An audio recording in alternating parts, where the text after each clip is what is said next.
ఈరోజు దేవుని వాగ్దానం. అప్పుడు యేసు తాను అనేక అద్భుతములను గావించిన పట్టణములను ఖండింపనారంభించెను. ఏలన వారిలో పరివర్తన కలుగలేదు. అయ్యో ఓ కోరచీను పురమా, అయ్యో బెత్సాయిదా పురమా, మీ యందు చేయబడిన అద్భుత కార్యములు తూరు సీదోను పట్టణములలో జరిగి ఉన్నచో ఆ పురజనులెన్నడూ గోనె పట్టాలు కప్పుకొని బూడిద పూసుకొని హృదయ పరివర్తనము పొందియుండెడి వారే. కావున తీర్పు దినమున మీ స్థితి కంటే తూరు సీదోను వాసుల స్థితియే మేలైన దగ్గరగా నుండునని నేను మీతో నిశ్చయముగా చెప్పుచున్నాను.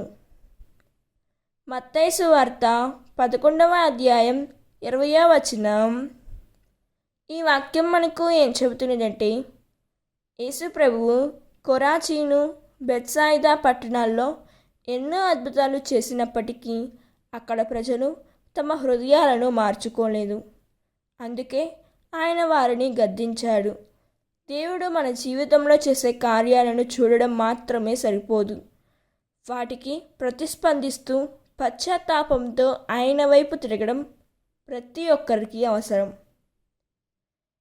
దేవుడు ఈ వాక్యం వింటున్న ప్రతి ఒక్కరిని దీవించునుగాక. ప్రార్థన.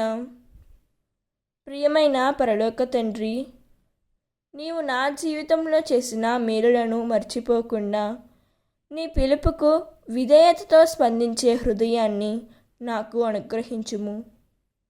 ప్రభువా, నా జీవితంలో మారవలసిన ప్రతి విషయాన్ని నీ పరిశుద్ధాత్మ ద్వారా మార్చుము తండ్రి. ఆమేన్. God bless you.